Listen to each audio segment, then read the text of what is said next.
January 3rd, 2024. It's a new year. And it'll be a year that should be decisive for the future of the United States, I would say, as it's an election year and things are pretty well balanced and pretty scary in many ways, I think. Um, the other day on X, I posted Fear 2025 because I hate to think what could be coming.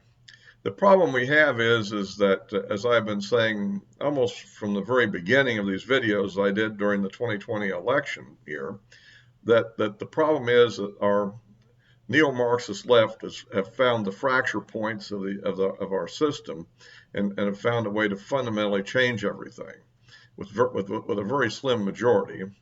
And they were fully prepared to do that in the last term of Congress, 2021 through 2022 term, but they ran into a problem that two of the Democrat senators wouldn't play ball. But remember, all the remaining 48 did. Now, I guess who knows, since Fetterman seems to be recovering from a stroke, who knows what he might do, since he's never been in when he had to make that choice. And so, and that is eliminating the filibuster with a simple majority in both houses in the presidency. They can then proceed to add new states, add members to the Supreme Court, change voting laws, ban guns, all kind of things. I mean, it could be a practical revolution with a very slim majority. And I mean, who knows what would actually stop that if it actually happened. That is the problem we're faced with at the moment, as I say. And of course, right now, the Democrats have a one-vote majority in the Senate. But the two senators that we're speaking of are still there, but they won't be there in the next term. So if they're replaced with Democrats,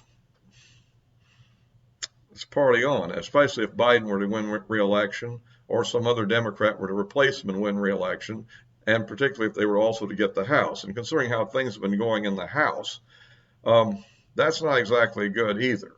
I mean, we'll get into that a little bit here, but of course, the obvious thing was, of course, if you will, the coup against McCarthy, which then only led to him resigning in anger and frustration, I would guess. I do condemn his decision to resign rather than simply not run for re-election. Yes, he can get on to becoming a lobbyist or running a PAC sooner, but I mean, 1 year, I mean, can't you make a commitment and stay with it? That's kind of my opinion. But at any rate, but that's the challenge ahead, and of course, all the focus is primarily on the presidential election. And of course, we'll kind of get into that. Of course, we're about 2 weeks away from the caucus in Iowa, and that may give us a little bit of an idea of how this is going to shake out among what I would think at the moment are probably the three serious candidates. So you can't totally rule out Ramaswamy and Christie yet, but I tend to think they won't gain much. So anyway, if you like these videos, please give me a like, and if you haven't subscribed already, and if you're on, please do if you're on Google. Otherwise, you'd have to sign up for a Google account to do it, I believe, on YouTube. And of course, if you don't want to subscribe here, I also post these on Rumble, so you could, and if you're on Rumble, you can subscribe over there. It's the same handle, Corrality452, and you'll get the same videos. Except over there, you might even get others because there's certain things that YouTube doesn't like. And recently, I posted something on there that I think YouTube wouldn't have liked, but I put on Rumble. So anyway, so back to this. So this is kind of the way things are shaping up here.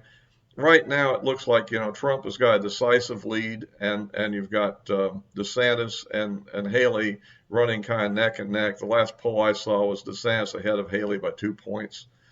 But it's a caucus, and in a caucus, people that answer poll questions aren't necessarily the people that actually show up for a caucus, where you have to be there for a while and do the caucus type thing, stand at your corner or however they do it up there, and get counted.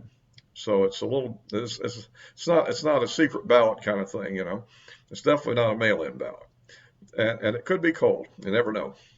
So anyway, so we'll see how that turns out. I mean, I'm personally kind of hoping that DeSantis does good enough to stay in the race, because Trump is still, I think, facing some major legal jeopardy. While he got a minor reprieve for a trial date that would begin right this week of Super Tuesday, we don't know how long this appellate court is going to take to decide and make their ruling. And I don't have much hope that the appellate court is going to give Trump a favorable ruling on the issue of immunity from prosecution, which is what he's playing on there. Now, the Supreme Court, I think, will eventually take the case. I don't know how it's going to get there on this throwing Trump off the ballot, during the 14th Amendment. I think that's going to eventually be eliminated because it's starting to spread now. There's even a congressman in Pennsylvania they're trying to do the same thing to. And I think that we need a broader Supreme Court ruling about the inapplicability of that amendment to anything that happened on January the 6th and just end it. Because otherwise, they're going to, nothing else, they're going to start chewing up our campaign funds, fighting these court battles, state by state, district by district. Okay, so that's kind of that story. And of course, Trump will, I think, will still win in spite of the caucus aspect. He's got strong support, and I guess so. And we'll just see how that goes as far as that, caucus. Now, when you get into the primaries, I mean, I would think that Haley should do pretty good in South Carolina, and she's running very strong ahead of DeSantis and Christie in New Hampshire. But when you get to Super Tuesday, it requires a lot of resources and a lot of name recognition to win there. So I think that's where advantage goes back to Trump. And now that the trial has even been postponed past that, we'll see. So now on the other issue that I just mentioned on the Congress, which in addition to McCarthy leaving, and of course George Santos was expelled, and an interesting effort by the Republicans just to show how absolutely moral we were. And I've noticed that I'm sure that our support among the people has just gone up dramatically because of that act of altruism on our part. But there is a guy named Bill Johnson, Republican of Ohio, who's decided that for some reason in midterm that he has to resign and not finish up his term so he can take a job at some college or something. And he's concerned that that the people in Washington just don't care for his constituents. And I'm like, yeah, but is that something you just discovered? I mean, in this term you didn't know it in the last term you were in? I don't know. So at any rate, and that would have been pretty scary because that would take us down to having only 219 members versus Democrats 213. But now the word's coming out that a representative, Brian Higgins of New York, Democrat of New York, is going to resign apparently in February as well. So probably that'll keep it balanced. They'll drop to 212 and we'll have 219. It may be difficult to get things we need passed, however, with losing people, but if it's symmetrical between the two parties here on out, I guess we should be able to hang in there. Remember, we always have these few stray Republicans who just have to say how much better they are than everybody else, and they can't vote with the party because there's some obscure, arcane moral point that they've got, which nobody gives a rip about except them, which makes them vote the wrong way. But at any rate, we have those kind of people. It seems like the Democrats don't have any of those, however. It doesn't matter how disgusting it is, I'm sure they'll vote for it. So that's kind of how that goes. So we'll see that. Now, in the other case, I mentioned Santos. It looks like the Cook report says that the race there between the Republican and Democrat in the special election, which I think is going to be on February the 13th, is rating the thing as a toss-up. You have a Democrat that ran against Santos previously and lost by 8 points against a Republican who's a state legislature, named Phillip. So that's going to be interesting to see how that all plays out. It's kind of an interesting thing to see how that would be. I don't know what to think. On the downside, it is New York, which is kind of a Democrat state. The other aspect that isn't as favorable is the fact that, of course, we had our governor candidate who we lost ran a pretty strong campaign, and so that tends to help the down ticket people. and so, but nonetheless, the guy, so that might, without a a strong gubernatorial race or any other race, just as a special election, that might put the Democrats more in advantage. And I don't know what the Santos fallout is, considering how that turned out. On the other hand, the illegal immigrant situation in New York is continuing to be bad, and the crime situation due to Democrats is bad. So one might hope that we can still pull it out. I mainly think those two factors I just mentioned are the real reasons why we gained some seats in the New York that normally you might not have had. And then I guess in California, we gained a couple of seats there, so due to the hard work that McCarthy put in out there, which is his area. Now his race may be delayed into late May because it's up to the Democrat governor, who can basically stall the schedule of special election as late as he wants to. And I think there's a legal, constitutional, or some kind of limit. He can't go any later than something like May, I think it's the 23rd or something like around that time. So he may well delay just to keep our numbers down. I think that district is probably likely to be a Republican district. However, you have the California jungle primary to deal with. So, I mean, if there's too many Republicans running and one Democrat running, if the two, but hopefully we'll be able to get a Republican in the final showdown and win the race. But that would get us back up to strength there.